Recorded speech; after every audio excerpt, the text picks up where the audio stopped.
having Ken Hayworth with us today, and we're going to be talking about a particularly interesting way of getting to the future, and that's medical time travel.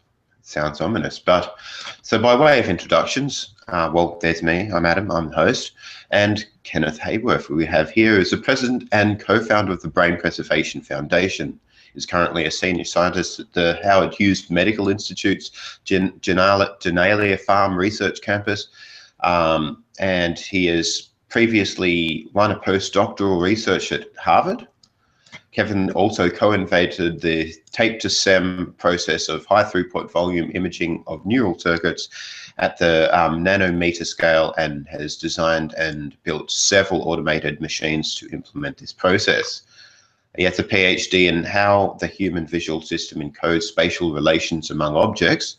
So Kenneth, having the background that he does, having accomplished what he has, and being a vocal advocate for brain preservation, I thought that it was an excellent opportunity to get Kevin back on the show. No doubt we have done a stellar interview in the past. It went for almost 4 hours, I believe.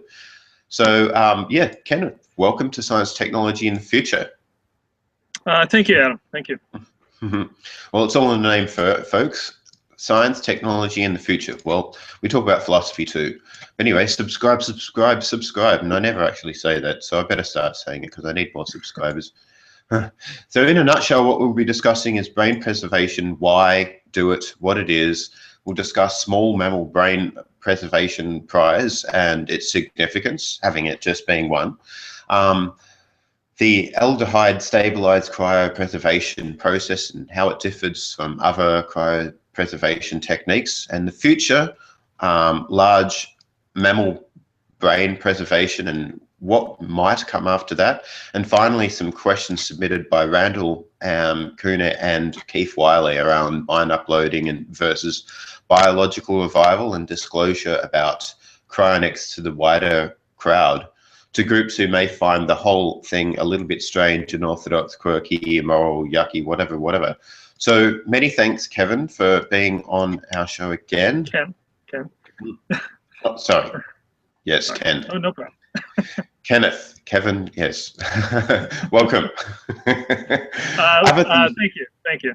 Yeah. Other than what I've already said, is there anything about your background that you'd like to highlight there?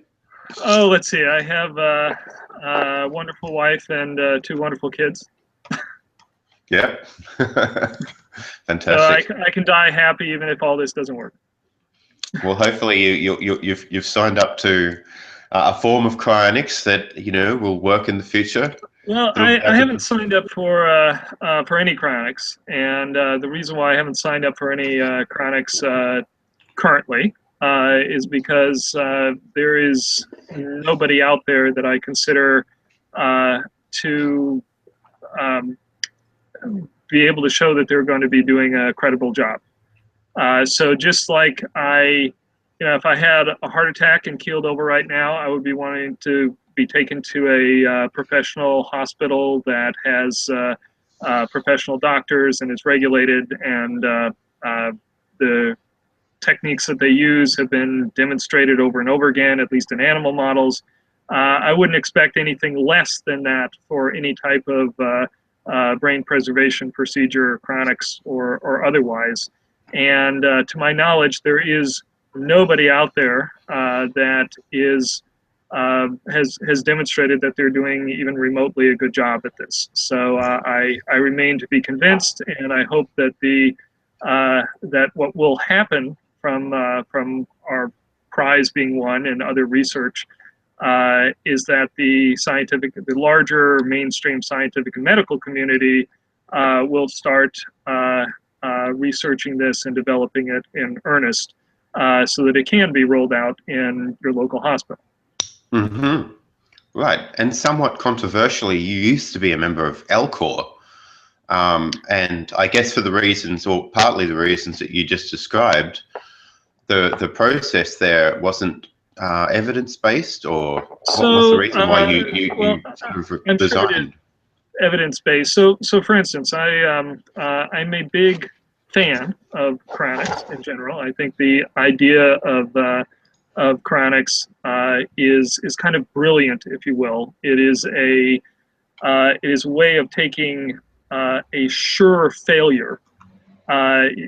Everybody is aging, everybody is going to get diseases, everybody is going to die, and we're not really that very close to curing that from what I've seen in our medical technology. And so essentially everybody out there is going to die. But here comes this idea that you could pause time, you could have medical time travel, if you can just preserve somebody in a static state so that they can get to medical technology of the future that would bring them back. So I think that idea is brilliant, and it was brilliant when it was come up with in 1960s, I suppose.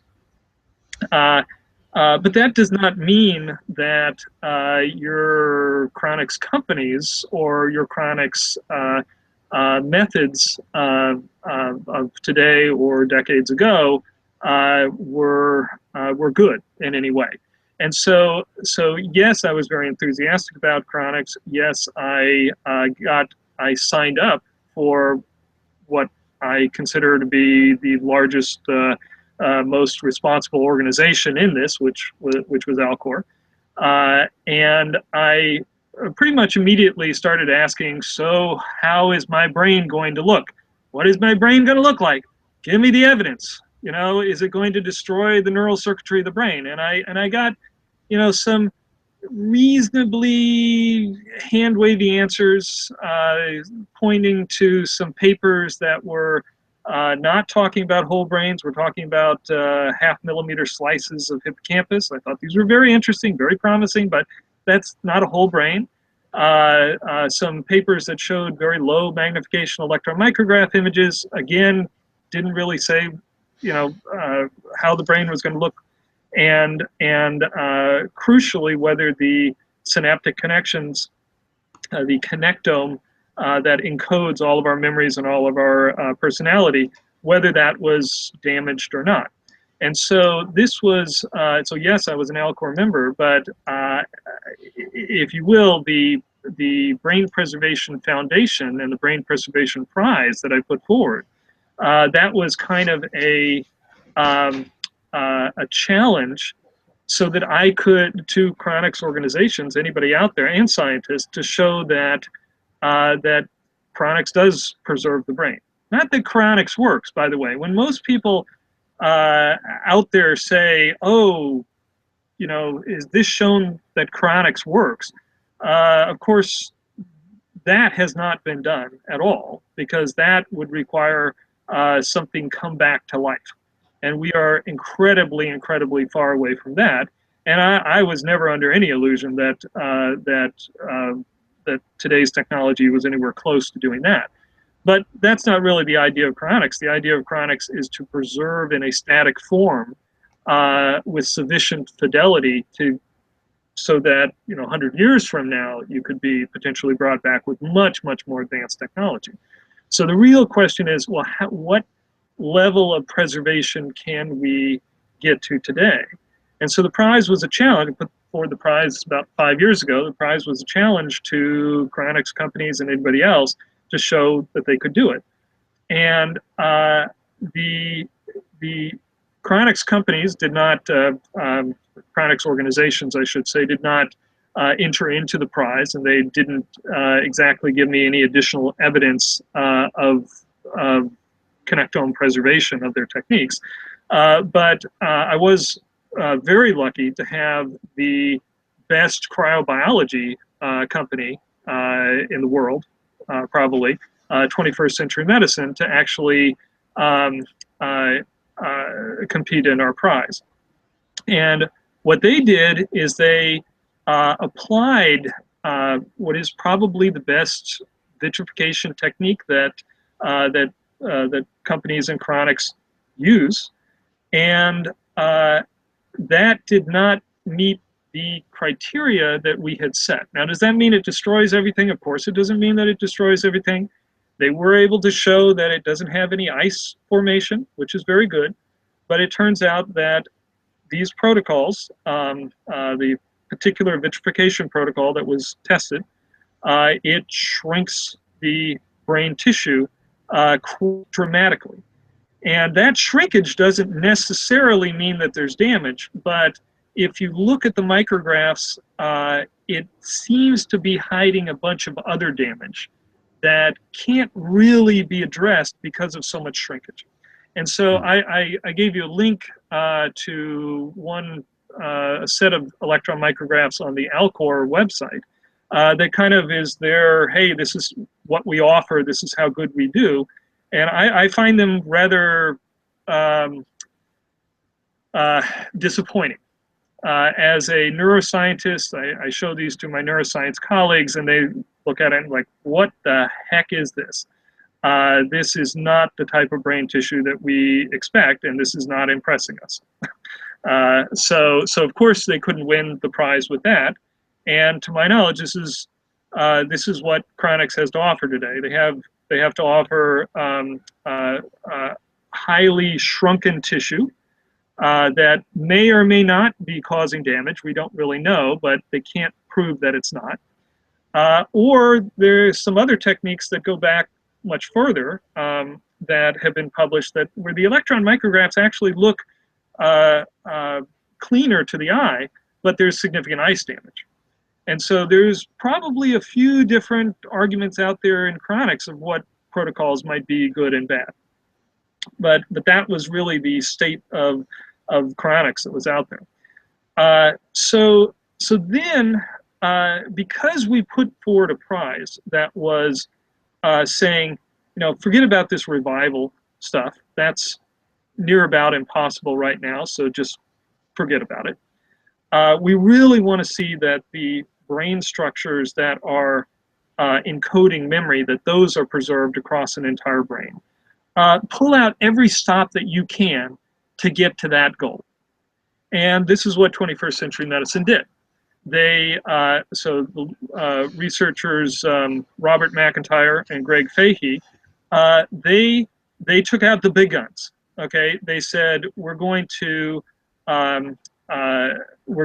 hit the brain with the best chemical fixative, even though it's deadly, the best chemical fixative that electron microscopists use routinely for producing good electron micrograph images. Okay, and that's glutaraldehyde. So they perfuse the brain directly with glutaraldehyde. Now, of course, this is, like I said, this is a deadly chemical.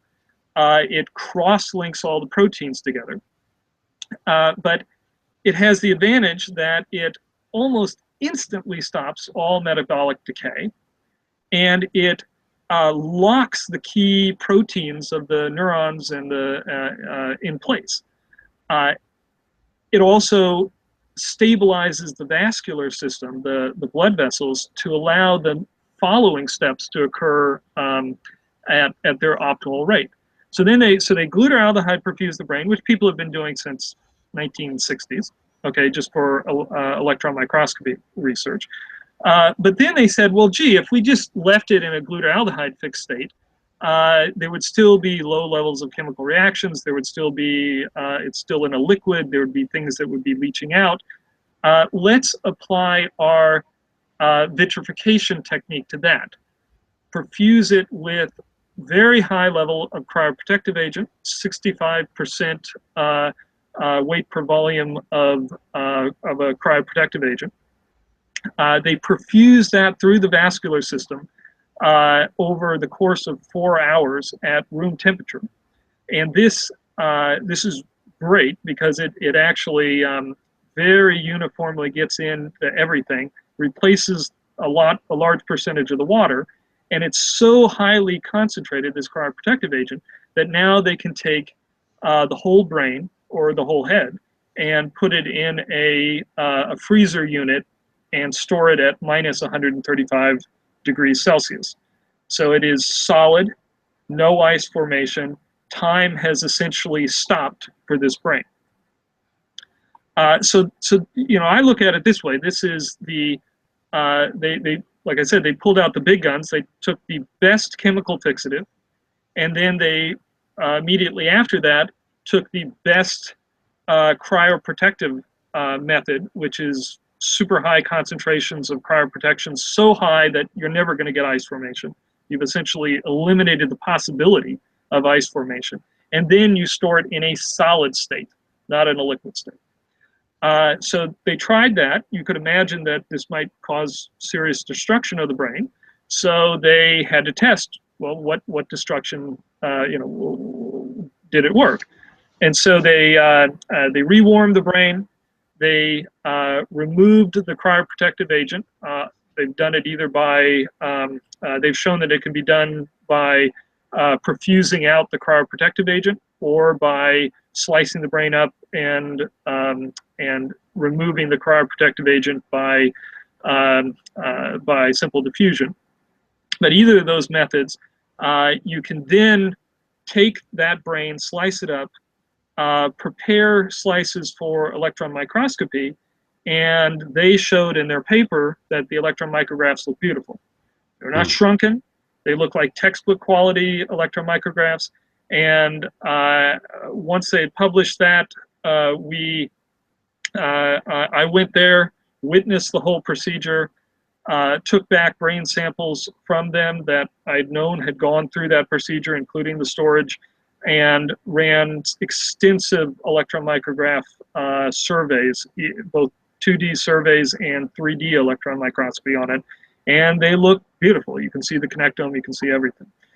So that's aldehyde stabilized cryopreservation, and it met the criteria that we laid out in the Brain Preservation Prize, which simply has the structure of the brain that we think encodes memory and personality. Has that been preserved in a way that could last for hundreds of years?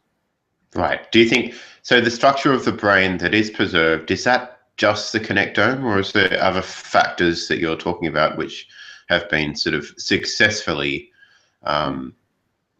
preserved properly? Yeah. So the only thing that we were testing was the connectome. But the nature of this procedure, and it's a great question, because the nature of this procedure is essentially aldehyde perfusion and then cryoprotectant to get it very quickly to a cold storage state. On a separate set of experiments, this is getting to your question, on a separate set of experiments, they've taken half-millimeter thick hippocampal slices without aldehyde, okay, and have put those through the same type of vitrification process, the same types of cryoprotective agents and rewarming. And they showed that that was compatible on this half-a-millimeter thick slice, okay, with recovery of function and even electrophysiology. Again, on a half-a-millimeter slice, very different from a whole brain. So the reason why I bring that up is that the cryoprotective agents are extremely benign chemically. They're basically replacing the water, and they can be sucked back out. And so the chemical damage that occurs to the brain can really be localized to the aldehyde step, to the glutaraldehyde fixation, which is extreme, obviously. Fixation, that's kind of like embalming fluid, okay? It's definitely kills you, okay? But you can ask the question, okay, so a glutaraldehyde perfused brain, what damage, does that just preserve the connectome? And the answer is no. The glutaraldehyde perfused brain has, you can do immunochemistry on it to show the proteins at particular synapses. If you wanted to know if this had glutamate receptors, or what type of ion channels was in this neuron, that type of analysis is compatible with glutaraldehyde perfusion. And so there's every reason to suspect that these aldehyde stabilized cryopreserved brains are not only preserving the connectome, but they are the structural elements of connections between neurons, but are also storing most of the chemical information that you would associate with synapses and neurons. Okay. That's something that I would So, very much like to see expounded upon in a dedicated paper, and absolutely. hopefully that's what will occur. Do you know anybody who's working on that? Well, I'm trying to work with the lead author, Robert McIntyre, on setting up something like that, but Yeah. there is funding issues amongst other things. So. So it seems like a logical thing to do. Right now, I'm not too worried about it because there are existing papers in the literature that show essentially what should be preserved. There's nothing new about this technique that should nullify those existing results. Yeah, I don't know. I guess people have quite a bit of skepticism today that they may not have had many years ago. A previous president of the United States said that he wanted to be preserved in like rum or something, and so and someday in the I future think with you're his talking about Benjamin Franklin. yeah, Benjamin Franklin. Yeah, But, he was never president, but yes. Okay, all right, sorry. Benjamin Franklin, yes. So yeah, but nowadays you wouldn't hear a potential president or an existing president be caught dead saying such things or alive. Oh, I But thought yeah, Donald Trump just said that he wanted to be preserved by this technique. really? No. Is he that'd be I don't want to funny. start rumors. I don't want to start rumors. No, I'm just Go making on, that. start one. Yes, it's real, man. Well, it's kind of akin to like, as people metaphorically say, burning of like the great library of Alexandria, except they're much more personal libraries to those who sort of embody them, these minds I'm talking about. So let's talk about why. I mean, why the heck would somebody want to do this? I mean, it sounds gruesome. It sounds alien. It sounds, and there's no conclusive evidence one way or the other. Why would somebody want to do this? So, if they had all the money in the world, why wouldn't they? Okay, so let me first say that I think that there are, this is a personal choice issue, right? There are a lot of people that would understand, agree on the science, agree on the possibilities, even agree on what the future has to hold, and would say, no, it's not for me. And good for them, good for them. You know, I may decide the same for myself at some point. But I think one way of looking at this, when I was a kid, I used to imagine a scenario, probably saw it in a movie or something. What if a portal opened up, and you know, that was a portal to the future 100 years from now? Would you step through that portal? Now, some people would say, hell no, I wouldn't step through that portal. God knows what's on the other side. You know, the whole human race could have been destroyed. The aliens could have taken over. I might not, you know, my job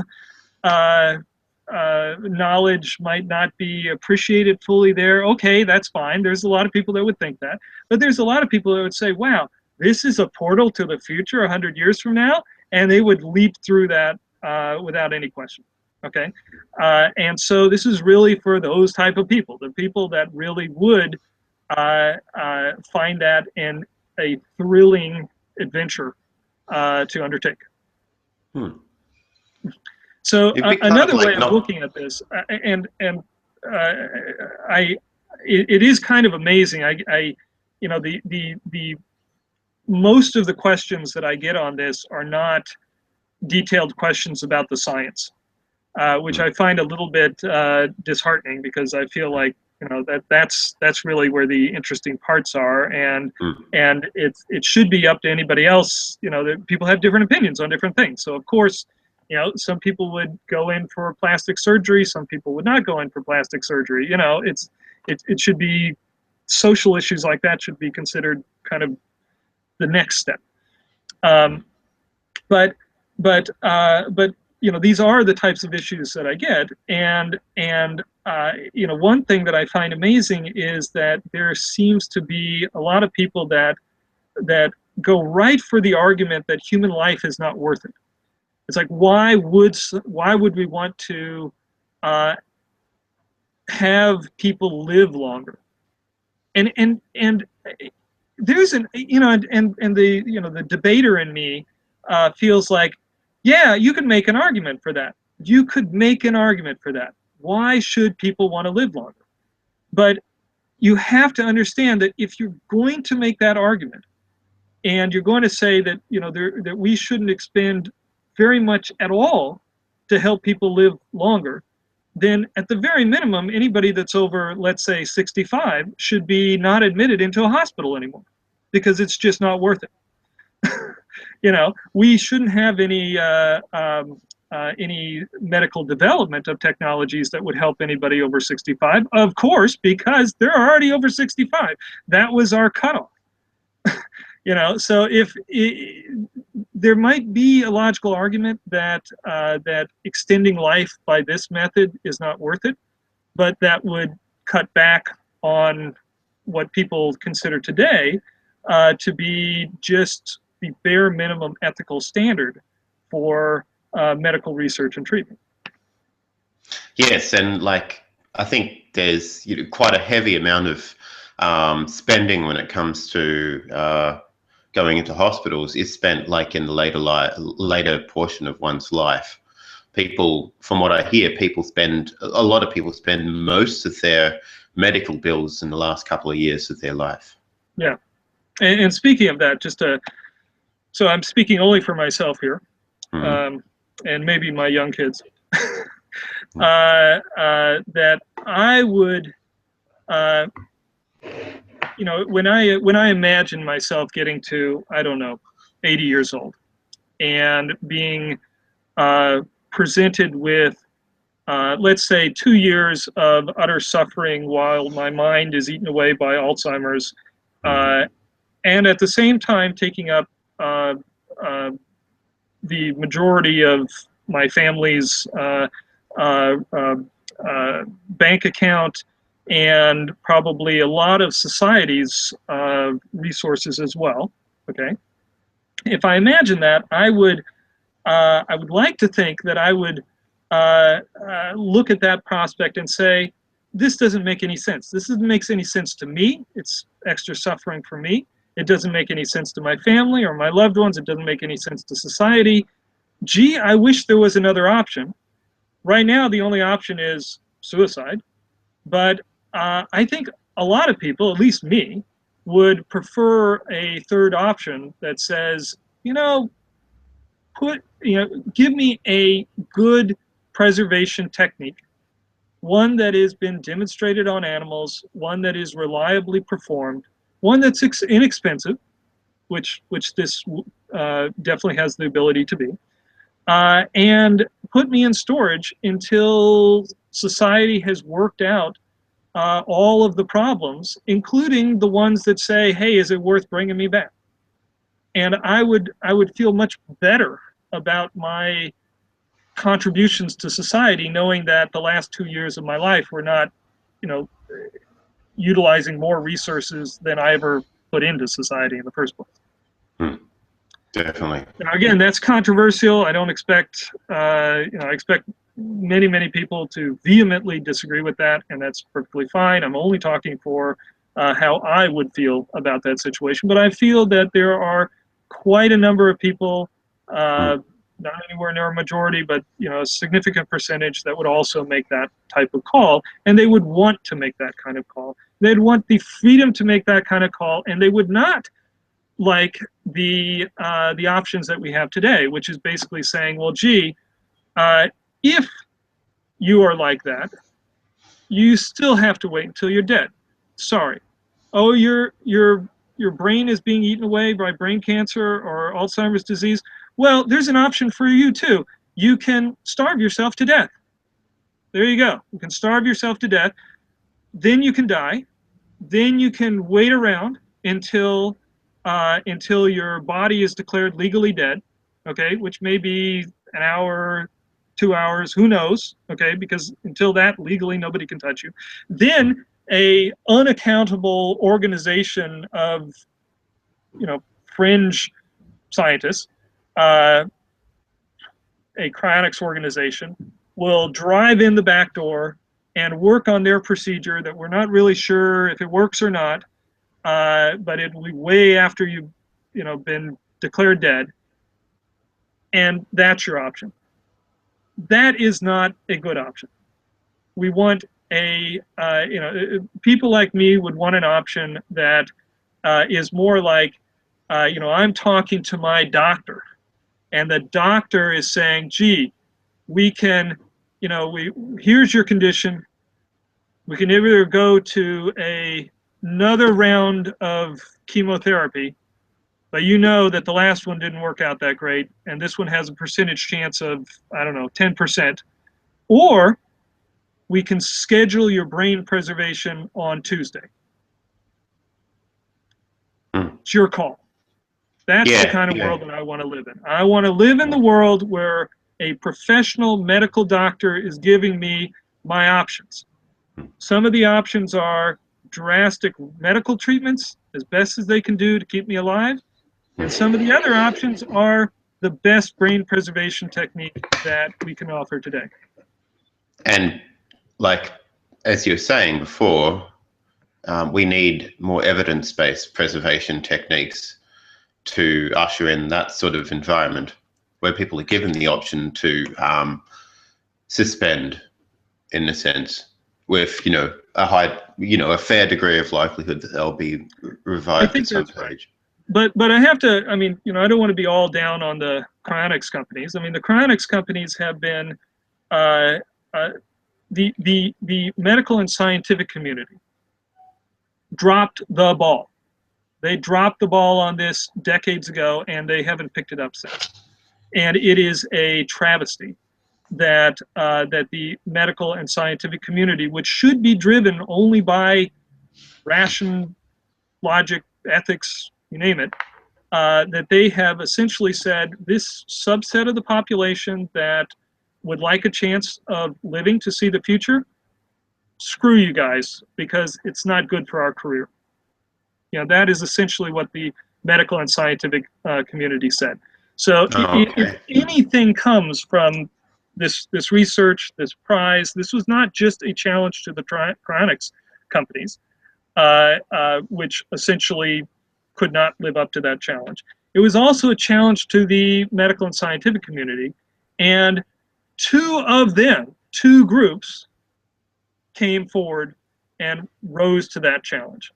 And good for them, but that is a very small percentage of the fantastic scientific and medical resources that we have today. It's unfortunate that people sort of put a moratorium on like their own sort of research initiatives because they're too afraid to be embarrassed, or they reckon they'll take a reputation hit that'll affect their career. And some of these concerns may be true, perhaps in the short term, but what I think is the people who do step forward and who are working on these sorts of things will be congratulated in future. There could be some reputation hits in the near term, but it seems like very shallow to me. It is unfortunate. It's a big problem. There's such a reputation model. Don't associate with yourself with ideas that could be considered but not yet scientifically proven to be ridiculous. I think at the very least it should be openly debated. This is this is not something that the facts are most of the facts are right in front of us. And the additional facts that need to be had are readily had by additional research. So if there is debate to be had, many people might say, "Oh well, this preservation is not preserving who you are." Well, this is a claim that can be checked. It can certainly be debated, and maybe we don't have the final answer for that, but it is well within the scientific method to argue this. Sure. Yeah. And it makes sense to get the science to a state where those sorts of arguments could have some empirical backing. And I think just to kind of summarize where I think what this changes about chronics. Okay, if I can be so bold. Okay, how I look at this is that people have been looking at chronics and saying, gee, we don't really know what damage is occurring to the brain, but there's probably a lot of damage that is occurring to the brain. Okay, and we don't really know how somebody is going to be repaired by that. So, but it's better than a zero chance. And so, if you ask people within the within even the chronics community to say, well, what chances do you give this technique working? In the sense that a preservation technique is good enough to bring you back, if anybody cares to bring you back in the future. Okay, leaving that out, leaving societal things out. But basically, is this preservation technique good enough? People tend to give something like, 5–10% chance. Okay, maybe 1% chance. There's a lot of people that sign up for chronics, and they will say, well, I only give it a 1% chance, but that's better than 0% chance. Okay, so I look at the aldehyde stabilized cryopreservation technique, and I weigh that, what it has demonstrated now in the open scientific literature and the winning of the Brain Preservation Prize, what is being preserved there. I weigh that against what we know about the brain, which is not we don't know 100% how the brain works, but we have very good models of how memory is formed, and we have secondary models if those are not right, and we have tertiary models if those are not right. Okay, and it seems like aldehyde stabilized cryopreservation meets all of those. You have to get very far away from the standard models of how the brain works to get to something that aldehyde stabilized cryopreservation doesn't preserve well. And so I would put this at 99% chance that if you get this style of preservation, that if anybody cares about reviving you in the future, that it's possible. That changes that should change the mindset. It shouldn't be that you have to get to 100%. It shouldn't be that you have to bring somebody, mind upload somebody, or bring somebody back by nanotechnology or whatever the technique is. You should be able to get to some threshold, some reasonable threshold of certainty before it gets offered to the public. And I think that the Brain Preservation Prize was written essentially to require that threshold having been met. And this technique does it. Right. Yes, and that's a point. Whether we're preserving to upload or preserving to biologically revive. That's a question that Randall asked. So maybe we'll come to that. But I had a quick question that relates to what we were talking about before, and that is cached beliefs about. I guess it applies across. Any sort of thing that can be sort of touched by the sciences. So cached beliefs about dying. And about whether cryopreservation is a valid option for people. Now, people don't often go back and check or refresh their cache because, sometimes it requires a lot of reading, sometimes it requires a lot of background understanding of what's going on or whatnot, and sometimes it requires you to give up cherished beliefs. Now, you think that that's actually happening? Is there information out there now today, whether it's a result from this prize or whether it's been common knowledge for some time, that people just aren't looking at and are just disqualifying on grounds of their culture or what they believe traditionally, even if they're a scientist? So I think the main thing is a really dramatic ignorance about how the brain works. It is, we teach people basic biology. We teach people basic chemistry, basic. Let me put it this way: if I said to you, you know, any biology class is going to explain to you that life is really just chemistry. Life is just chemistry. Now that's uncontroversial. It's only to some creationists is this controversial. I can say, you know, you can say that life is just complicated chemistry, and people say, yeah, and there's whole books on that. There are some dualists and monist idealists who think that there's something metaphysical that isn't determined by physics, right? So it's not just religion. Exactly. So, but even though we don't have a complete understanding of that chemistry of biology, you don't get questioned when you say all chemistry is biology. You know, somebody doesn't say, oh, but you know, what about this this particular reaction with ATP that does this? You know, we haven't explained that to the last decimal point yet, so maybe the magic is in there. Nobody says that. Nobody says that. It's just obvious that biology is chemistry. The same thing with evolution. You know, if somebody says, you know, every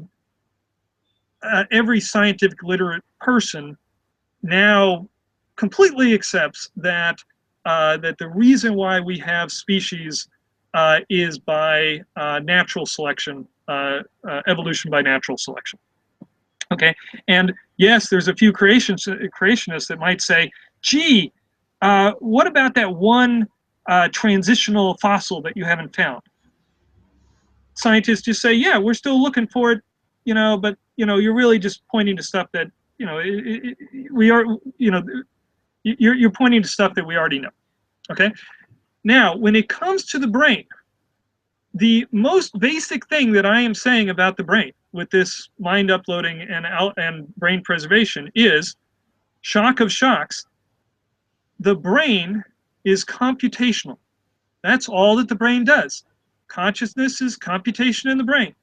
Emotions, computation in the brain. Memory is computation in the brain, period. For some reason, people still blink at that.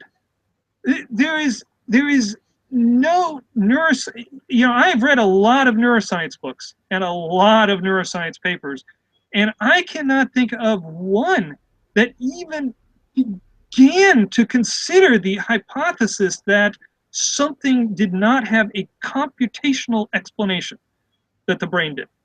Not one. You know, nobody said, you know, gee, it's not that this molecule fits into this and causes this ion channel to open, and that's why the animal flicked its reflex.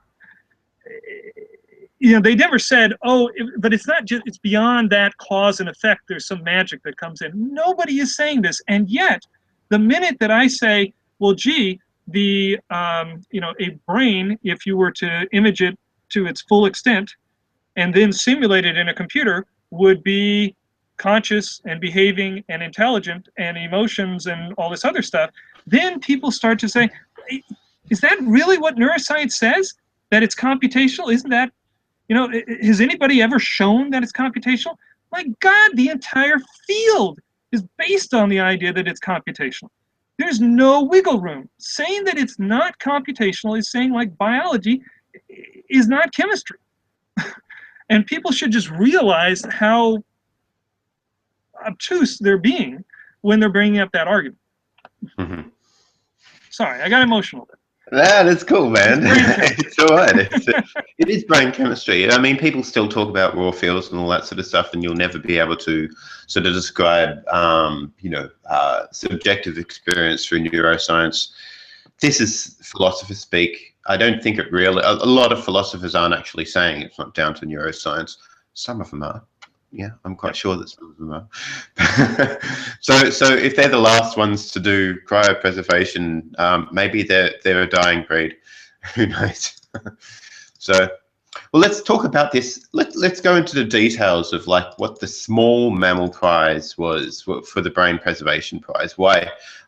why small mammals first? I think, a lot of our viewers may see that as obvious. I think it's worth talking about, though, and why this has been significant. The 21st century medicine has won the prize, and maybe a little bit of history of the prize there, because it's been going for 5 years. And you did bring this up in an AMA about 2 years ago, and you did say 21st century medicine were doing some pretty amazing things back then. So I guess you were predicting that they were going to do quite well. Yeah. So so the history of the prize was that, when we started, it was a challenge to any scientist in any cryonics organization, and the prize relatively quickly had two competing groups with two very different technologies. You can say three different technologies. So one group was Sean McCullough at the Max Planck Institute. He had developed a technique, or he was developing a technique for preserving a whole mouse brain using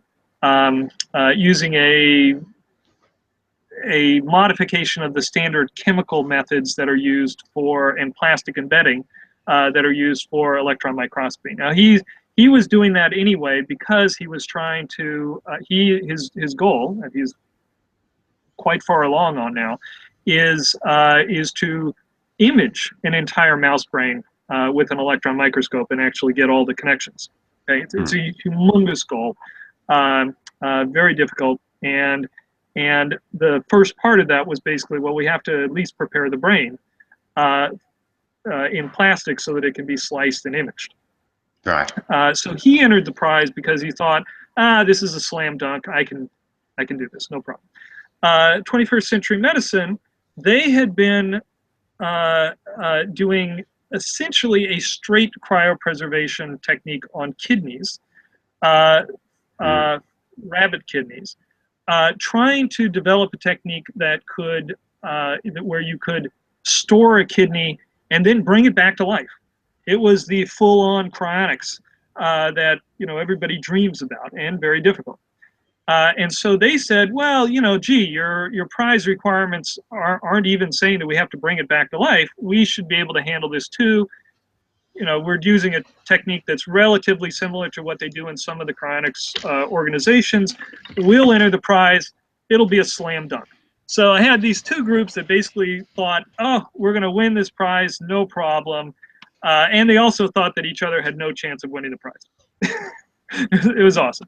So it turns out that, and you asked why small mammal prize. Well, it's hard enough for a small mammal, right? And the amount of experiments that you have to do to get all the bugs worked out, it's much better to do it in a small mammal than a large mammal like a pig.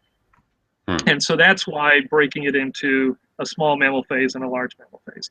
So basically, the straight cryopreservation technique hit up against this this shrinkage problem of the neuropil, and they were not able, although they're still working on this, they were not able to get around that. Okay, Sean McCullough's lab had osmium penetration issues. This was the chemical fixative that they had to use, and he ran up against problems. And so for several years, they were really trying to work out problems, and I would get images and even brains back from people to look at, and I would say, oh, there's damage here, there's damage here. I was actually feeling that I was contributing a little bit by pointing out stuff that they might not have seen otherwise. And in the last year, both of them had very high-profile publications that showed that they had gotten their technique to work on a small mammal. Okay, I should say the 21st Century Medicine also showed that it worked on a pig in their in their paper, but this was after they went to the aldehyde fixation that I mentioned earlier. the dramatic step of fixing the brain with deadly chemicals before cryopreserving it. So they got their technique to work enough to put out a publication. Mikula got his technique working enough to put out a publication, and then they had to meet the strict, I would say, stricter requirements that we had, even stricter beyond publication, for showing that that this works throughout a whole brain that they gave us. And it was only the aldehyde stabilized cryopreservation that just recently, on a rabbit brain, that crossed over the threshold finally. There was a mouse brain entry that Sean Mikula put in that looked very good, except there was some penetration issues of the chemicals, and it caused some destruction on large axon tracts in the middle of the brain. And that was enough for us to say, nope, sorry. Although, I feel a little bit bad because I know that if he messed with the chemicals a little bit more, he could get over that problem. That's interesting. But even more interestingly, I think, isn't a rabbit brain a little bit bigger than a mouse brain? It's enormously bigger than a mouse brain. It's like at least 5 times the volume. Right, yes. It was much harder to image. I didn't image the whole thing, of course. I did survey imaging, but it is much larger. And it really goes to the question because Mikula's technique, it is based on immersion in chemicals. The initial fixation with glutaraldehyde, he also uses glutaraldehyde. It's kind of the standard. After that, he immerses in chemicals, and finally immerses in plastic resin that does the final static storage. That has not been able to scale beyond a mouse. In fact, I've heard that he's tried it with even rat brains, and it's quite difficult. And so his technique will, there are definitely ways that he can get it to scale larger, but that will require significant research. And so he was only ever really demonstrating mouse brains. The 21st century medicine aldehyde stabilized cryopreservation technique, on the other hand, is all perfusion based. So because they're perfusing all of these chemicals through the brain's vascular system, it really doesn't matter how big the brain is. This could work on a whale brain for all it really matters. And so, yes, they showed it on a rabbit, and once they got it working on a rabbit, they showed it on a pig. And we haven't imaged the entire pig, but we've imaged some of their pig brains. They published some of the results. Which is bigger again. It's just bigger again. It's harder to image, but from a technical perspective, it should be as well preserved as the rabbit brain. All right, so we've spoken about the small brain prize, and okay, so the requirements there that you had for passing the test, you've described, at least most of them anyway.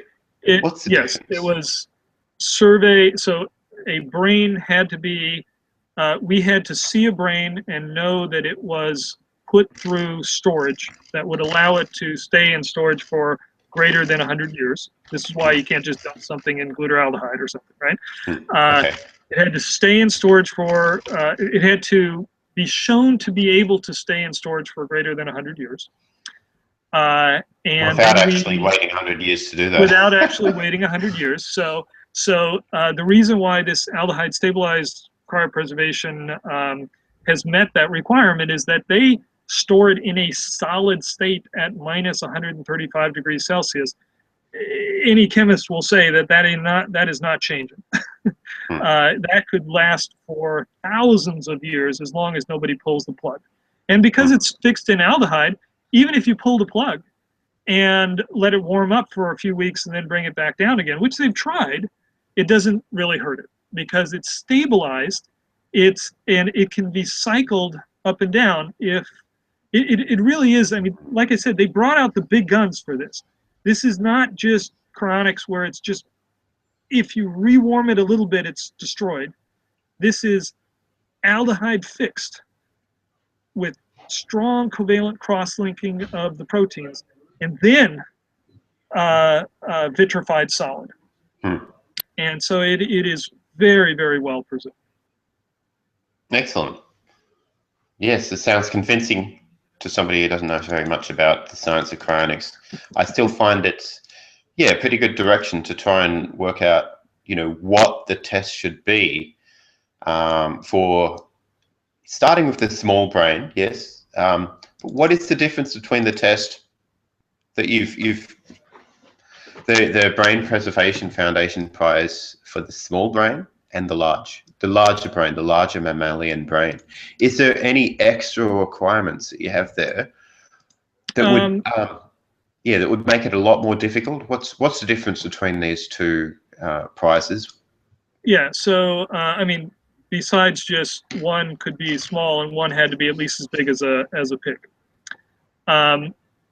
So there is one additional requirement that the procedure. So for instance, these mouse procedures and even the rabbit procedures, they could have been done in a way where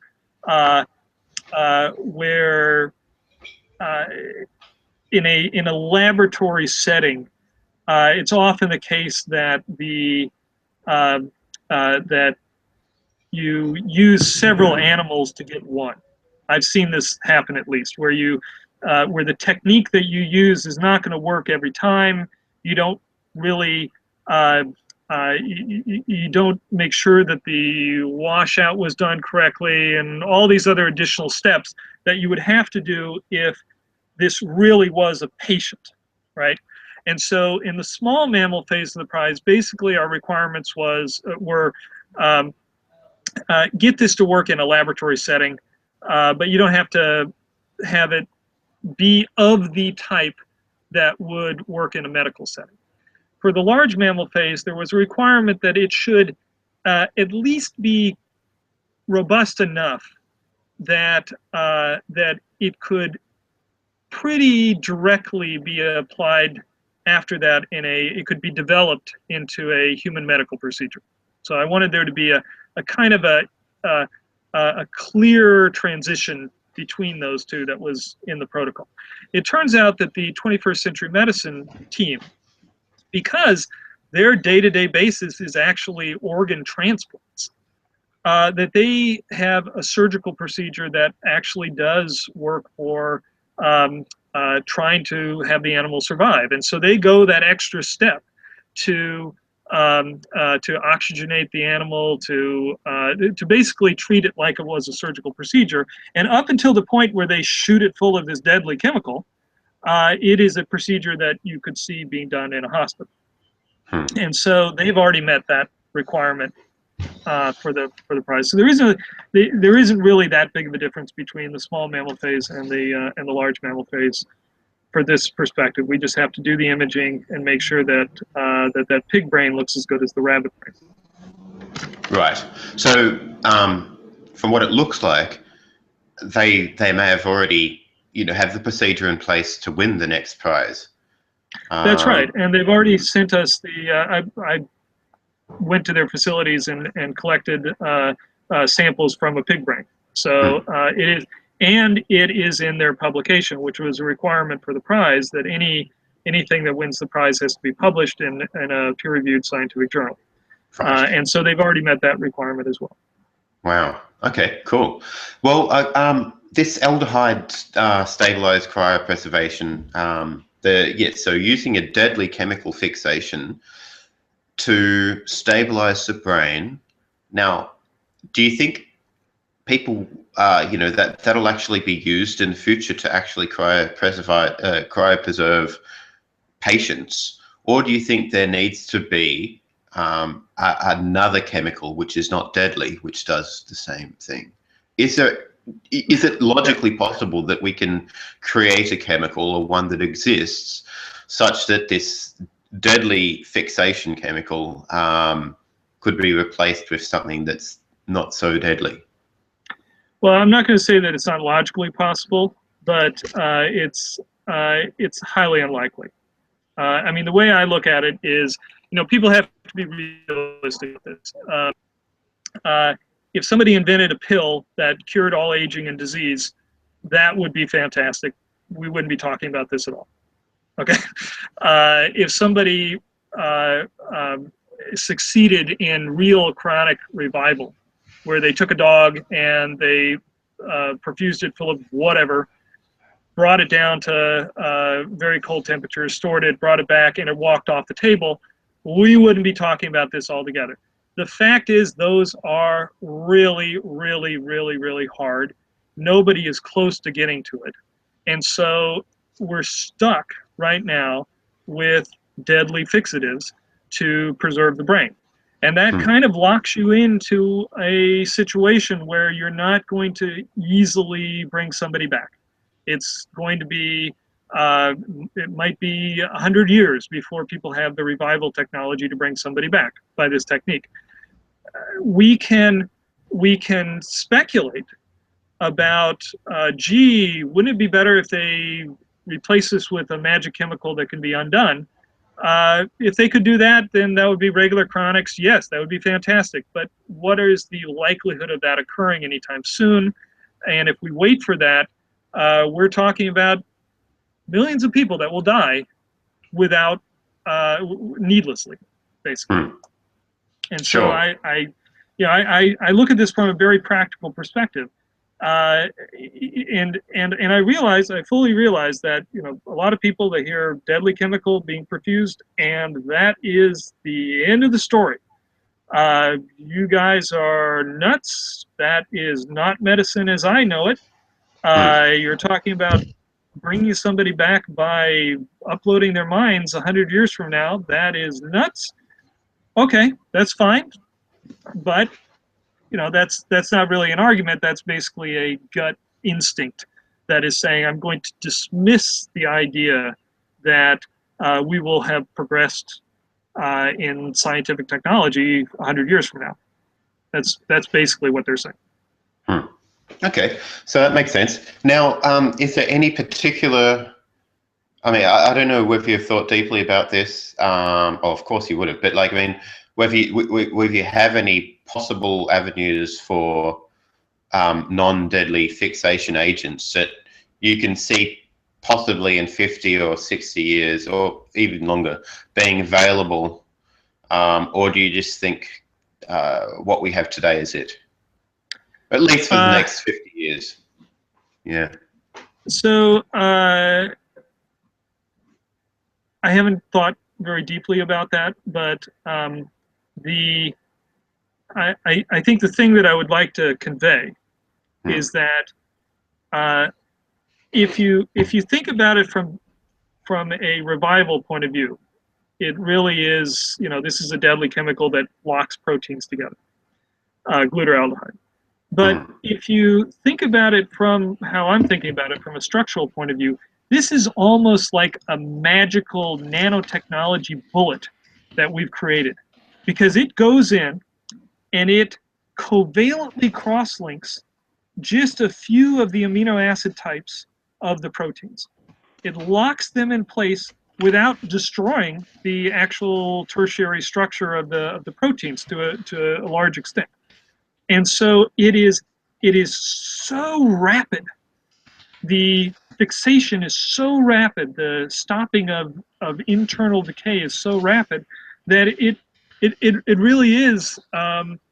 It's almost like a magic chemical, and it's why for 50 years, electron microscopists have called it their best method of preserving the ultrastructure of the brain for study, for the studies that they do. And so it's possible that somebody could come up with something that was reversible, but I don't see it. And I think would be to a certain extent a holding out for that, at least, would be incorrect. Yes, yeah. So I guess where I was heading with this was what's next after the large mammal brain preservation prize has been won. Yeah. What is the next frontier of testing? What are the next requirements you're going to be looking at, if there is a next? Yeah. So so I think the answer is I don't know. The Brain Preservation Foundation was intimately related to this prize, and so basically the core mission, as I saw it, of the Brain Preservation Foundation was to make sure that the scientific community was able to finally cross that threshold of preserving the connectome of a brain, improve it and have it in the scientific literature, and therefore move the discussion forward. Now that has been done for a small mammal and is, at least in the scientific publication, has been done for a large mammal as well, it really begs the question of whether you go, like you're suggesting, you can go to a completely different technique that is trying to bring somebody back, like regular cryonics. I like to think that the next step from a research point of view, not from a Brain Preservation Foundation point of view, but from a research point of view, is to ask how well aldehyde-stabilized cryopreservation preserves other things, like the molecules at the synapses. You know, does it preserve the conformational states of phosphorylized proteins? There's some evidence that it should. I don't know. Are there ways to improve aldehyde-stabilized cryopreservation? So, for instance, one of the things that is dramatically different in one of these brains is that the extracellular space is lost. This is something that is typically lost in perfusion with aldehydes. But there are techniques that people have invented that can preserve that extracellular space, and those could potentially be easily combined with aldehyde-stabilized cryopreservation. So I see this as this is the first paper of a technique that will, I think, eventually be the technique that people have applied to themselves in hospital setting. And that may require lots of additional papers, lots of additional research. I think it will require strong arguments with the scientific community, with the medical community, pointing out that this really is a rational thing for people to choose, or at least to have the possibility of choosing. So that's really where I see this going. I would like to think that in a few years we will start to see the first really high quality medical applications of aldehyde-stabilized cryopreservation.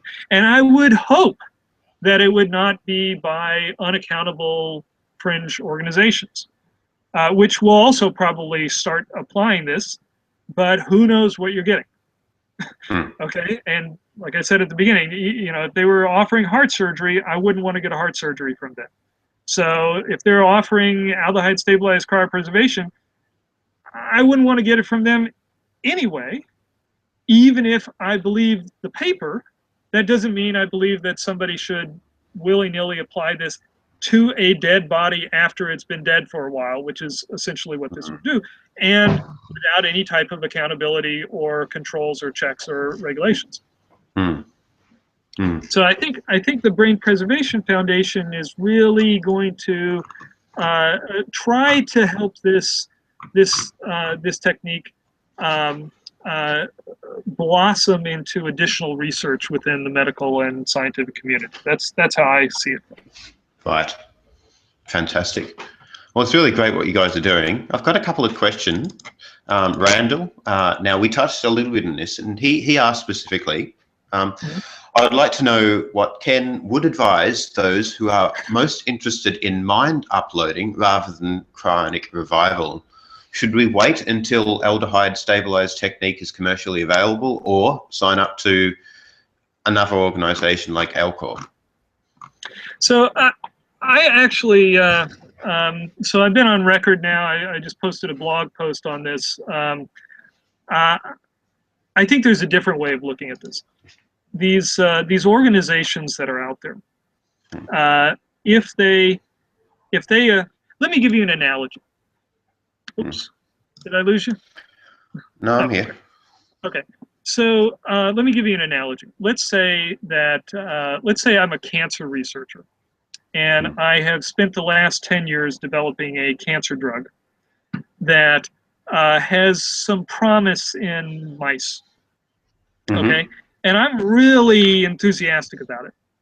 And then some, pardon my French, assholes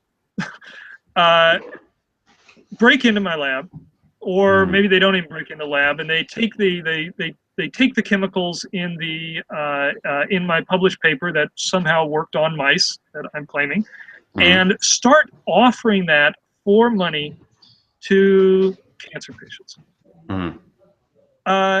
Not only would I say, that's not really good. There should be other checks and balances in place. I didn't mean for this to be taken and applied by a group outside the medical community. Not only that, I would be fearful, if I was that cancer researcher, I would be fearful that if they botched the application, that it would come back and ruin the possibility of my own research to eventually blossom into the medical community and a cure for cancer, right? And so, obviously this is not a cure for cancer. This is aldehyde stabilized cryopreservation. I'm not the researcher. Robert McIntyre is the main researcher on this. He gets the credit as the person who invented it. But if I was him, I would be very scared that that techniques that I had invented would be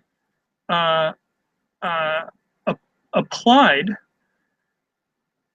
prematurely. I lost your connection.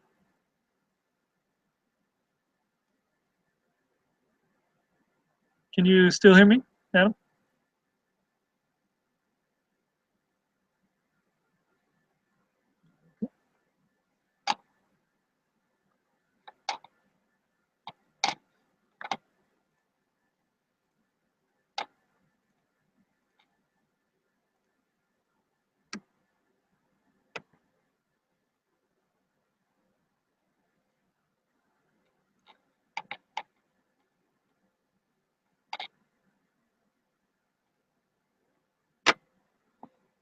Hello, Adam, can you hear me?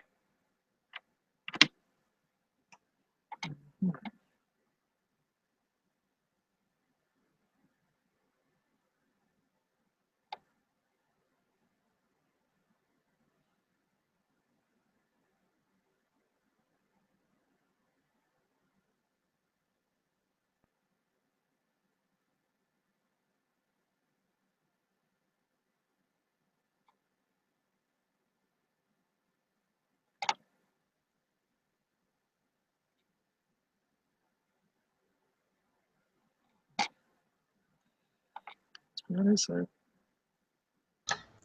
Okay. Hi, Adam. Can you still hear me? Yes, I'm still here. Okay. I lost you for about a minute. Yeah, I had some technical problems. Okay. Okay, I don't know where I was, so.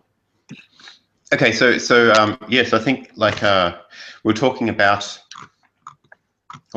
Yes. So we had Randall's question about should we wait for a specific procedure, aldehyde stabilized technique, and whether to in the meantime sign up for another cryonics organization. So I would go further and say, I am very concerned that that the premature application of this technique or any other technique could actually slow the eventual inevitable adoption by the medical community. I mean, I really don't have any doubt that eventually the medical and scientific community will either cure all aging or disease, or they will finally come around to the idea that they should develop cryonics or some form of cryonics and offer it to patients. Okay, so eventually this is going to happen, but I am very fearful that the premature application of these outside of the medical and scientific community's approval, if you will, is actually slowing the technique. In fact, I would go as far as to say that if cryonics had not been very prematurely applied to human patients back in the 1960s and in the 70s and in the 80s and in the 90s, that the scientific community might have kept on rolling forward slowly with research, and that we would all have this option available in hospitals right now. So I am, obviously this is history. I'm not sure, this is my opinion, but I think it's a reasonable possibility that that offering these services without the bare minimum of medical and scientific approval is only hurting our cause. And so this is another reason why I have personally resigned from Alcor. I did that. I made that decision quite a while ago because of lack of evidence. But I am not anxious to jump into any other organization like this. In fact, if I was given the opportunity, let me make a strongest point that I can right now. Let's say I was dying today, had a fatal illness, I was going to die today, and there was a organization, Cryonics organization of Australia, I don't know, okay, that had that was applying aldehyde stabilized cryopreservation. They were doing it the right way. Would I sign up with them and do it? I think the answer would be no. I will die, because I would rather the scientific and medical community come to grips with it on their own terms. Embrace it, do the research, check all the, kick the tires, and at the end of the day, whether it's a year from now or 5 years from now or even 10 years from now, that it's available to everybody in hospitals in a reliable fashion.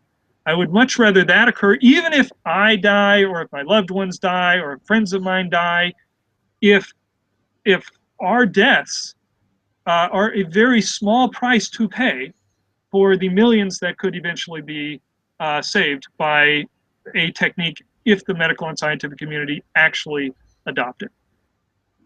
And so you're asking that question to somebody who is very colored in this area.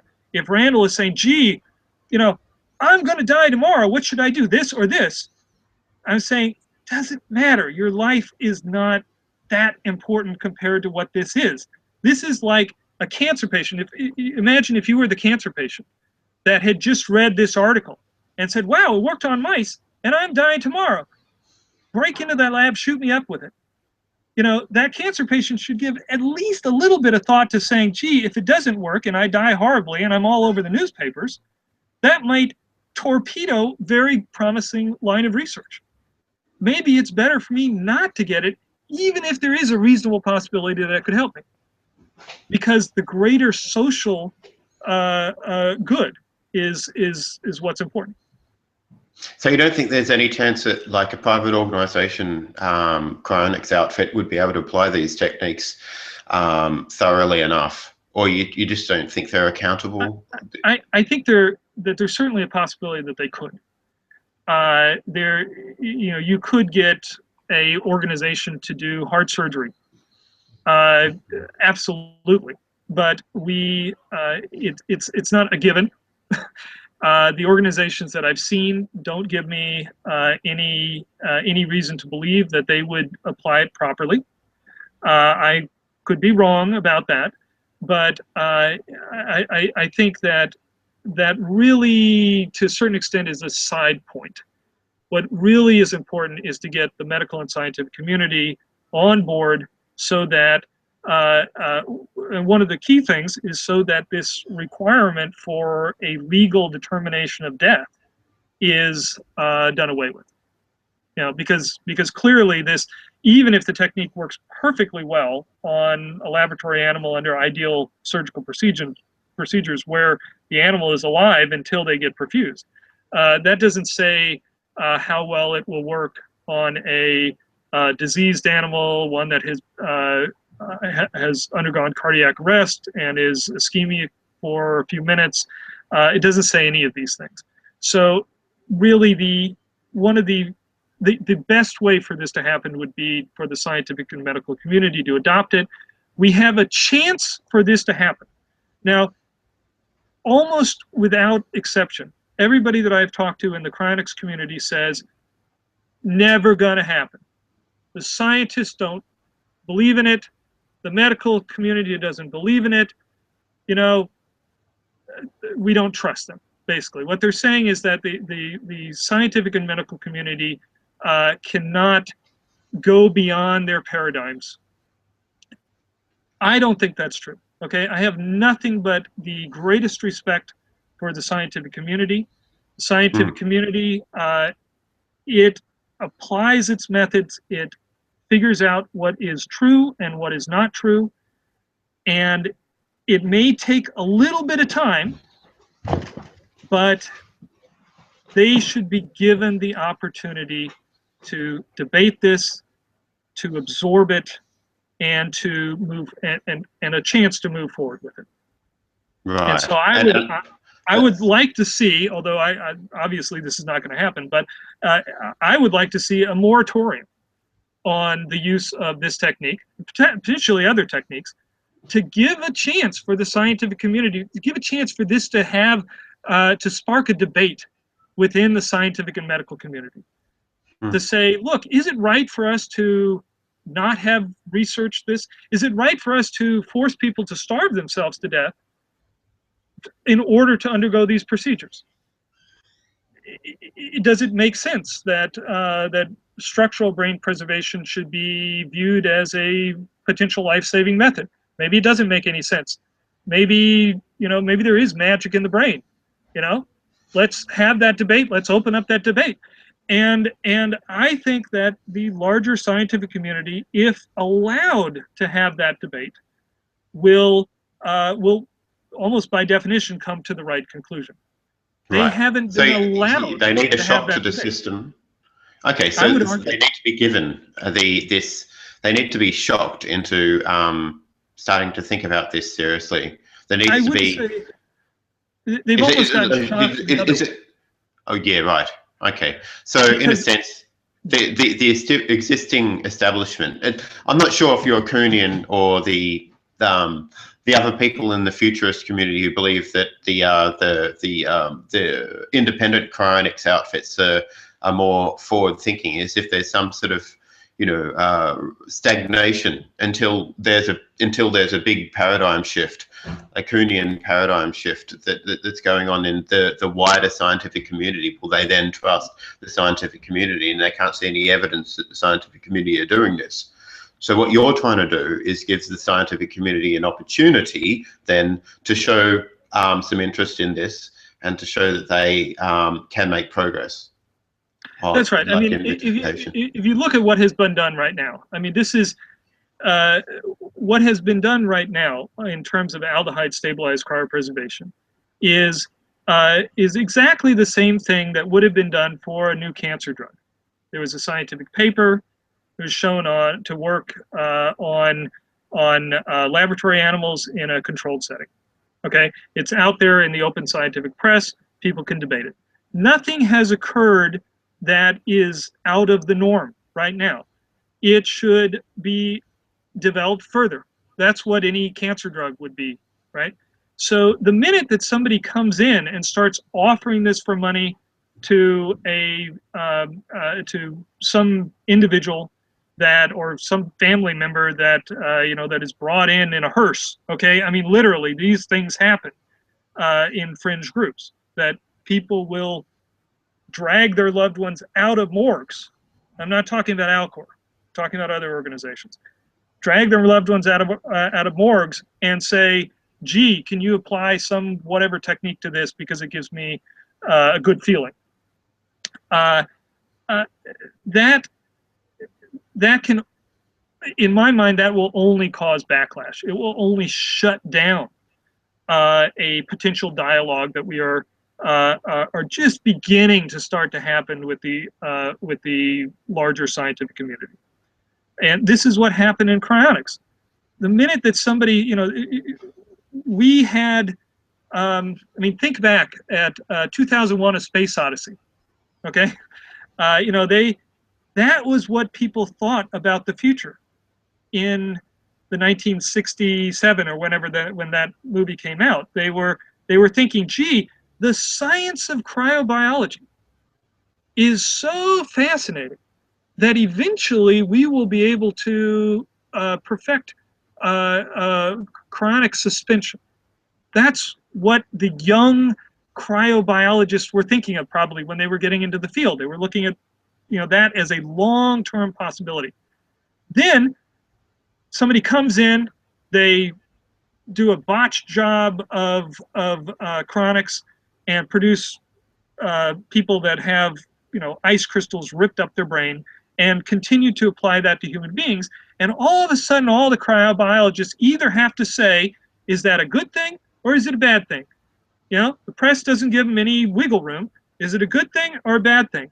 And not only do they say that's not a good thing, obviously, duh, okay, that wouldn't work because there's ice crystal damage, but they go overboard and they say, no, it's impossible. It's impossible to do cryopreservation of humans and bring them back. And shut down the whole field. Do we want the same thing to happen today? Do we want people to say, oh, they just shot this person up with glutaraldehyde? Those butchers, they don't know what they're talking about. You know? And then everybody who's asked in the scientific community are presented with, do you think it was a good thing that they shot this person up with glutaraldehyde? You know, do you think they're going to be mind uploaded in the future? You know, what are they going to say? Of course, they're going to say, no, that's horrible. That's really horrible. And we're not doing any of that research. And I'm not going to allow any of my graduate students to do any of that research. You would much rather have them say, you know, this is an interesting technique that has been shown to work on laboratory animals. It preserves brain. We have this whole field of connectomics that seems to be heading toward mind uploading in the far future. Let's see where this goes. That's the discussion that we want to have happen. And I am terrified that that will get torpedoed by premature application. What do you think of the media response to this brain preservation prize in the last, yeah, I mean, have you seen some of the articles out there? So I will tell you one. Of course you have. So there's lots of very good articles that got the story right, that didn't sensationalize it, that said, you know, this is the first time that a whole mammalian brain has been preserved at the structural level, at the scale of the synapses, and that's it. But I have seen other stories that just didn't understand anything and yet ran with the story. I saw one story that said rabbit brain recovered, like it was brought back to life, and it made me upset. And I emailed the editor, and I said, you have the most misleading title here. People are going to misunderstand this. They're going to say that the brain was brought back biologically. Of course, you know, you have to, you know, change the title. It is a web publication. All they would take was just a little typing. They refused. They refused for no reason that I could see. And it became very obvious that all that they were interested in was people clicking on a story, whether it's right or wrong. So, you know, I don't have very much faith in the general press, but there are certainly a lot of organizations that got the story right, and we listed those on our website, and tried to pull out the guts of each story that really got the story correct, to show people, yeah, this is what journalism can do. They can get the story right without sensationalizing it. Right, yes. And there's plenty of articles that have been shared around Facebook. I'm pretty sure people do believe that the brain was revived, in a sense, in a workable fashion, and that, you know, everybody could be sure that cryonics would work for them just around the corner, and they'd be able to revive their grandmother in 10 years or something like that. So I can tell you that the reputable organizations like New Scientist and Scientific American, they covered this and they got the facts right without sensationalizing it. So you know, it really comes down to which organizations you can trust to get the story right in the first place. Sure. Now, I mean, like, have you had any backlash from, you know, scientific establishments saying this is ridiculous because of this brain preservation prize, and more obviously because of somebody winning it? Is there been any sort of negative feedback that you didn't, that you didn't want, or that actually, not that you didn't want, but you didn't factor in, you didn't, yeah. Actually, not yet. Not that I've seen. I shared my images with a lot of my colleagues before before this. You know, obviously these images have been going out to a bunch of neuroscientists just to, you know, as a double check on you know what, you know, how I feel about these images and whether they show preservation. But no, I haven't yet gotten a significant pushback, and I think the reason is that anybody that looks at our website or that looks at, you know, the correct quotes that we have given, we're not sensationalizing this. We made sure that the prize had to have a peer-reviewed publication, and we went the extra mile to get very, very good electron micrographs, and many of them, to show that this really does meet the criteria of the prize. You know, there's nothing on our website or anything that we've said that says anything about biological preservation, biological revival. We go out of our way to say that the chemical that was used is the deadly fixative glutaraldehyde. So obviously nothing is coming back to life. We went the extra mile to make sure that we would not get that type of blowback. Okay, well, that's sounding hopeful. Do you predict any sort of I guess bad for, like, the image of cryonics feedback from scientific establishments based on what you're doing in the near future or in the future? So unfortunately, I think that I think that the idea of cryonics in the scientific community has been at basically the zero level for decades. Nothing I can say can lower anybody's opinion in the scientific community about cryonics. The fact that I am what I like to say is that this prize is the winning of this prize is a vindication for the idea of cryonics.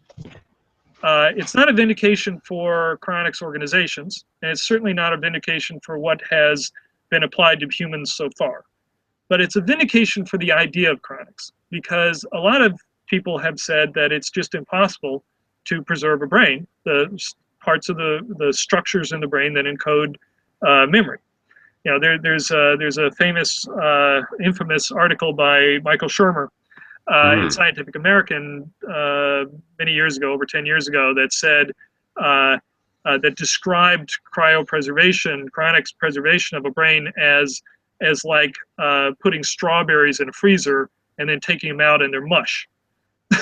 You know, this is your brain on cryonics. That's his quote, and it's, you know, I'm quoting him, but I could have been quoting anybody else, because that was their conception of cryonics, that it just destroyed the structures of the brain.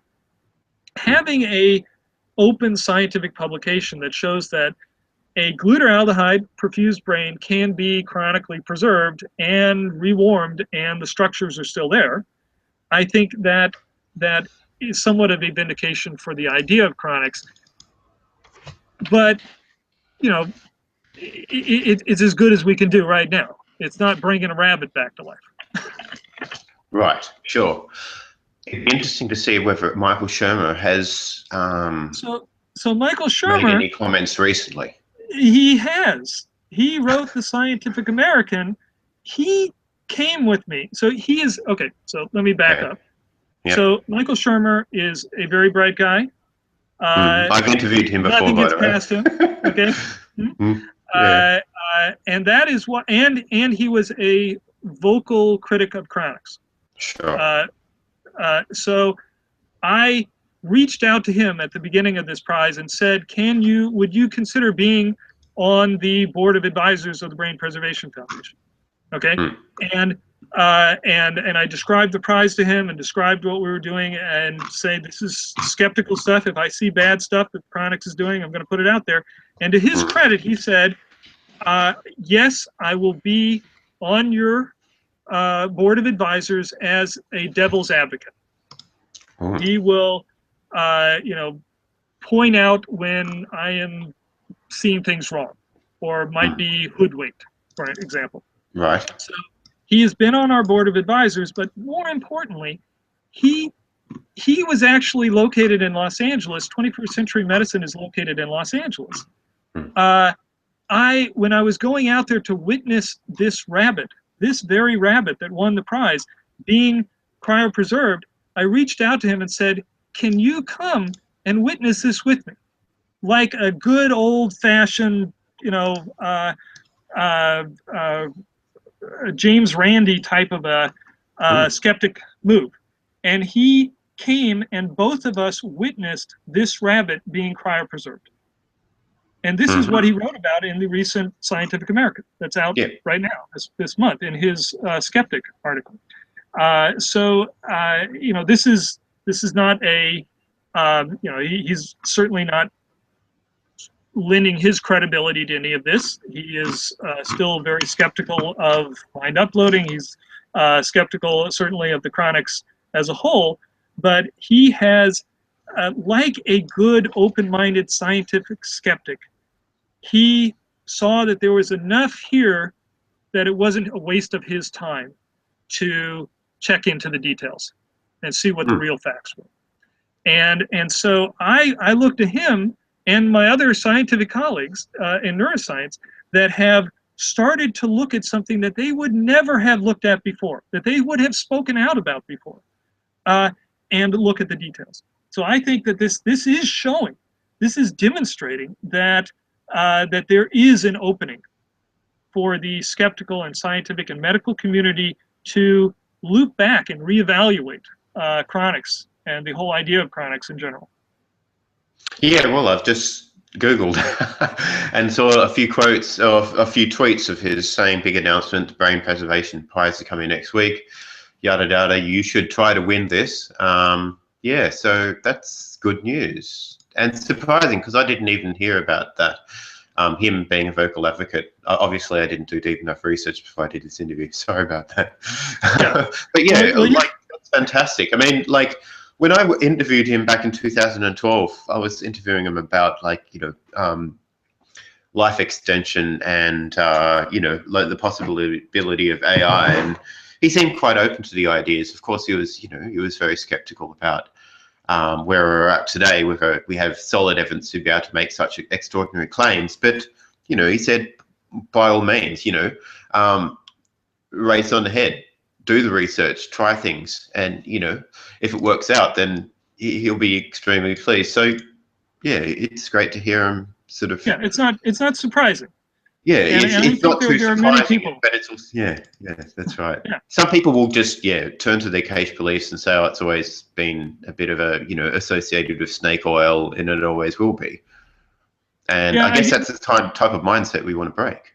It's true. I mean, I do get, if I look on web comments, everybody seems to think that that I'm getting rich off the Brain Preservation Foundation, which is just insane. You know, I have devoted a lot of my own money to to helping it run, and everybody is a volunteer there. There's nobody that gets a salary. It's a very small organization, but people just want to assume that. The same with the cryonics organizations, by the way. I haven't seen one of these cryonics organizations actually make make significant money. I think that they're all true believers, or at least most of them are true believers in what they're doing. But that again doesn't mean that their techniques work. Yeah, they could be fooling themselves, which is why Michael Shermer is incredibly valuable to us, because I need somebody there to say, Ken, you're fooling yourself. You are fooling yourself, and here's why. You know, and we've got to be open to that. Absolutely. Absolutely. Yeah. And so, well, okay, well, Keith Wiley, who did a write-up on the prize, and I'll supply a link in the description there, thought it might be worth bringing up philosophy and religion. And he said, why philosophy? I mean, we did touch on this, but okay, the question in his words is, while philosophy and religion may be less of your area to focus on, as you focus on the technical details of neuropsychological preservation or physiological preservation, what are your thoughts on bringing the wider society on board with a technique that large numbers of people will likely oppose on religious, moral grounds, or too many people already grounds, or the general Frankenstein creepiness, yuck factor, yada, that sort of thing? So what about this disclosure like problem? Who are we trying to disclose to? So so what I would say is that it is incorrect to try to persuade the larger community first. You know, that's what a snake oil person would do, right? A snake oil person would say to the, you know, they wouldn't bother trying to convince the scientific and medical community of anything, because they'd be seen straight off as not making sense. But there's plenty of ability to, I mean, hell, you could say anything to the wider scientific community. To the wider non-scientific community, and they would probably believe you. I mean, to give you an example, you know, organ transplants. Before, if somebody had said, you know, if they'd gone to the wider non-scientific and non-medical communities and said, you know, I think that people are going to have the organs of recently dead people taken out of them and sewn into them and cause them to live longer lives. That is the ickiest, grossest, most Frankensteinish, crazy nonsense I've ever heard. Okay? The only reason that that's accepted is because it was begun in animals by scientists, and then the results of those became very clear and were applied by more scientists and eventually by the medical community. And then the medical community went and applied it to human beings. and so the people that need persuading are the scientists and medical community. And the only thing that persuades them is evidence. They don't get persuaded by anything except evidence. And so I'm not worried about the philosophical intuitions of your man on the street. I don't care. I really don't care about that. I'm worried about the philosophical intuitions of my fellow neuroscientists, because they have thought deeply, most of them, of what it really means to say that the brain is computational, or that memories are encoded in structural changes of synapses. Those are the people that I am worried about their opinions. It is not time at all to be worried about the man on the street. So you're not worried about like InfoWars doing a sort of story on this and getting a whole heap of conspiracy theorists saying, "Oh, only the rich will get it" or whatnot? I'm not. Well, I'm only worried about that to the extent that if there's too much buzz out there, then the scientific community will say, oh my God, that's just a cesspool of nonsense. I don't want to have anything to do with it, whether it's real or not. Right. This is always a concern. And just, like the example I gave, if somebody had, if somebody had started offering surgeries for transplanting hearts into people, and the first 10 died, that may have set back heart transplants for decades. You don't really know. So I think that these are this idea of premature application of a technology in a non-structured way, that really does have a potential for slowing down scientific research and acceptance. And that's what I'm worried about. And so, I was a little bit reluctant even to announce I know this sounds crazy. Okay? Crazier than the other stuff I've said today. I was a little bit reluctant to announce that the small mammal phase of the prize had been won. Because why should I take that chance? Why should I take that chance? What I want is I want the scientific community to know that the small mammal phase has been won. I want the scientific community to read the aldehyde stabilized cryopreservation paper and to think about what that and the field of connectomics means to the larger question. That's who I want to be reading this. I am having philosophical discussions with them. The idea that that this might be covered widely, and then people start, forming organizations to apply it in their basement, scares the hell out of me. So it's almost like the prize needed to be won, so that was a milestone that anybody could look at and say, oh, that's done. We can move the discussion beyond. We don't have to have the discussion of whether it's possible to preserve a brain or not. Done. It's in the scientific literature. They won the prize. A lot of electron micrographs. Done. Now that the conversation can move forward in the scientific and medical community, not outside the scientific and medical community.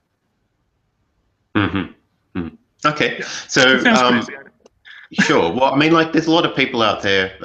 Zoltan Istvan, for instance, is putting a lot of energy into getting the word of transhumanism or whatnot out there, but using extreme measures and sometimes saying radical things so that some of these web news sites will pick it up. And what do you think about that sort of disclosure technique? Then it sounds like you'd be a bit opposed to it, right? That much. Actually, I really try to avoid those sites, and because I find it immensely unhelpful. The types of discussions they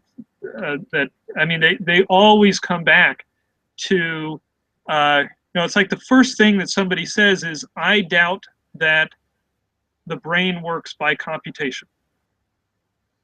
Okay, that's like starting off with, I doubt that biology can really be derived off of just chemistry. It's just a blatant statement of one's ignorance that would not go, that I hopefully would not go over in most of the scientific community, although there are exceptions. Because of the nature of human consciousness, people seem to be okay with spouting off any manner of nonsense regarding that, regardless of any cognitive neuroscience or neuroscience research. But if the majority of those discussions are, we doubt what is essentially a proven scientific fact, there's nowhere to go except to just move on from that discussion. Okay. Or to try to bring them up to speed with the last 100 years of neuroscience. Which I try. Right. My best. Yeah, it's worth trying, but maybe you shouldn't focus on that. I mean, there's too much for you to do in other areas and try and educate everybody in the last 100 years of neuroscience. But people, I think what's his name? Carl Zimmer did a pretty good job in Soul Made Flesh. I was really inspired by reading that book. Actually, it's really good. And it's not about souls. It's actually not about pseudoscience. It's the history of neuroscience, really, and understanding of the brain. It's definitely worth a read for anybody, and it's really fun to read. Anyway, I digress. And the next question of Keith's was: many people are only comfortable with biological revival. Okay, so they have no interest in mind uploading because they do not believe that it is possible, because they believe that it fails on some metaphysical ground, i.e. that an upload is just a copy or something like that. If it turns out to be impossible to biologically revive patients that are preserved using the aldehyde stabilized method, what would you say to those people who are currently not accepting mind uploading? Well, I mean, this is really a choice that people make. I mean, it's a choice that people should have the ability to make, but they don't have the choice yet. Mm. I would counter that with saying there are a lot of people that don't have those philosophical qualms, and those people have rights as well. So it is perfectly fine for somebody to argue that that we really should be researching hard for a cryonics technique that can allow biological revival. More power to them. From what I've seen, we're nowhere close to that. I don't even see anybody claiming that they're close to that. And so it's a little weird that is a discussion. It's kind of like saying, space travel is great, but rockets are too big and loud and expensive. Call me when they've figured out that anti-gravity thing. It's like, all right, some people are okay. Everybody would like the anti-gravity thing. Everybody.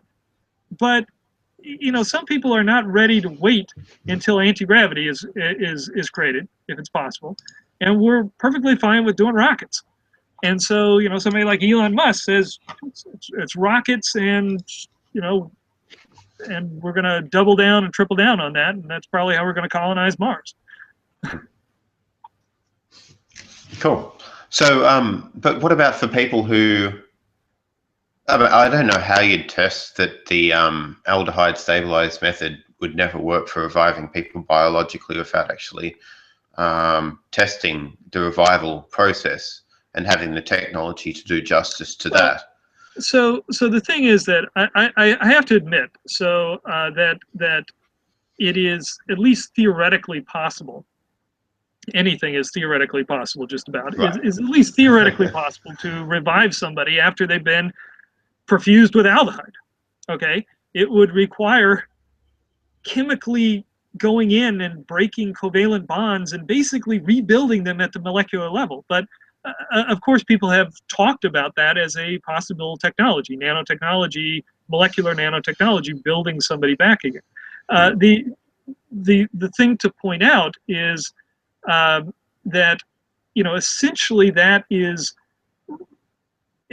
such an advanced technology that it's more like reconstructing a new person off a blueprint than it is rewarming somebody and having them walk off the table. And so, if you want to call that biological revival, I personally think that is it's a misrepresentation. Maybe technically it's accurate that it would be a biological revival, but it's just a misrepresentation, because you're having to rebuild the person so dramatically that mind uploading would be child's play at that time. If you could go in and undo all of these covalent bonds and start up the biological process again. But so so I can't really, you know, I think even for people like that, aldehyde stabilized cryopreservation is uh, uh, because it demonstrably preserves the structures of the brain, and hopefully soon will show preservation of a lot of the molecular structures of the brain as well. Every reason to believe that it does. That even people that are very diehard in the biological revival only camp will probably see this as a winning situation. Mm-hmm. Cool. All right. Well, I mean, other neuroscientists believe that there is more to preserving the connectome. Some people they believe that there's more to the. Yeah, more. There's more to it than preserving the connectome. There's more to it, to what makes up what's useful about an identity or about a human being, other than the connectome. Now, I'm not sure on what grounds they believe this, but it's just, you know, what I've been told. Okay, I've actually spoke to neuroscientists about this without having the luxury of, like, you know, a good hour-long conversation. Now, some people, like the ATP balances in cells was brought up, for instance. They may think that that's required. So to address that directly, I consider so this is actually, you know, this is the kind of in the guts debates that I like to have with neuroscience colleagues. Okay, and there is considerable give and take that can be had on any of those types of discussions. Now, I want to make sure though that that we realize one thing. Of course, ATP or ion channels or any of these things have to be functional in a brain for it to work. But you could say the same thing about a computer. So a computer, if you somehow preserved a computer with all of its wires, it's a computer chip, a CPU chip with all of its wires, and but had messed up the dopant levels of the silicon, so that you could still say this is p-doped silicon and this is n-doped silicon, but it didn't work anymore. That would still contain all the information that you would need to reconstruct it. And I think that really this is the misunderstanding that is happening a lot of times in this. Of course, the ATP ratios are necessary for proper operation. The question is, would we be able to infer that what those ATP ratios, et cetera, should be in a functioning brain? And I think if you go back into the primary literature of how we think memory and behavior is implemented in the brain, that you can see that that the structures involved in really encoding a memory, or encoding how we recognize language or recognize faces or learn how to play tennis, all of these things that are unique to us, that those, there is plenty of scientific evidence that says that those are encoded structurally, and they could be potentially read off structurally. The details behind that are way too complicated to go into. I've written some about this. I am trying to write a paper about this that would actually go into great depth on the scientific research that shows this. But really, there are quite a few neuroscience textbooks that already go through this if you are coming to it from this frame of mind. Is there any examples where ATP levels in living organisms have been disabled, you know, especially humans? I can think of, you know, maybe you can think of frogs, how they sort of dry themselves out and, like, as soon as water comes on, they revive. But are they the same? You know, do they preserve their enduring metaphysical ego, as philosophers like to say? I think it's much simpler to understand that if you put aldehydes, if you put glutaraldehyde on a brain, it dies. You've glued together everything that needs to be functioning. The ion channels are going to be stuck in either a closed or open state. The neurotransmitter molecules are not going to be responding to voltages. Nothing is going to work. Nobody is questioning that whatsoever. The question is, does the encoding of the memory still exist? It's like if you unplugged a hard drive and took out its chips, would the encoding of the memory still be there on the magnetic plates? And of course it is. We know it is. We might not be able to get to it, but it is. It's the same thing with a aldehyde preserved brain. The encoding of the memory is there, but all of the functioning mechanism to allow it to interact with the world has been glued together and shut down.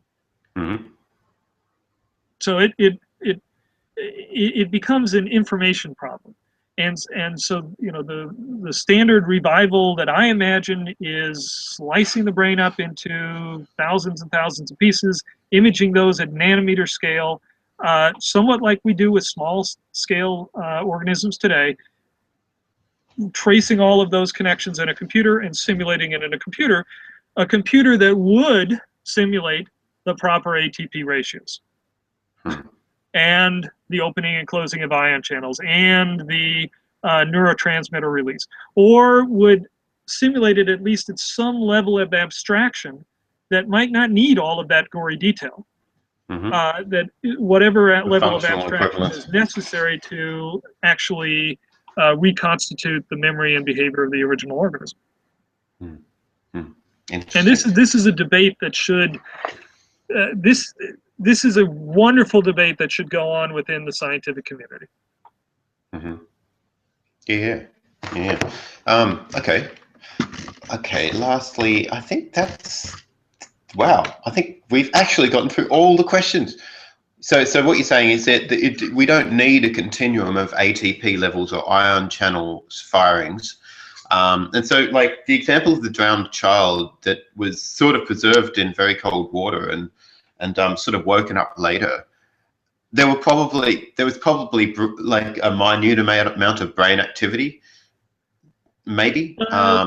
No. So you reckon the ATP levels were destabilized and ion channels were completely shut down, and the child basically booted up again. So I think a better example is there's a surgical procedure that does this in a controlled fashion called profound hypothermia and circulatory arrest. That lowers people's brain temperature down to about almost 10 degrees Celsius, not freezing, but lowers it enough so that you can actually show that the neural activity, that the ability of one neuron to communicate with another neuron has been halted.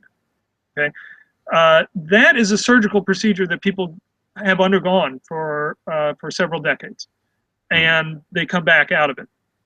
So yes, you can reboot somebody. The idea that you have to have electrical activity that is ongoing all the time is really not true. It's that is beyond question. Now, I think that's what you're asking. Yes, whether there needs to be a continuum of ATP levels and ion channel firings. Now, like I think what you're suggesting is the electrical activity that's a product of these cells working together, neurons working together. But what you're not saying is the cells themselves stop working.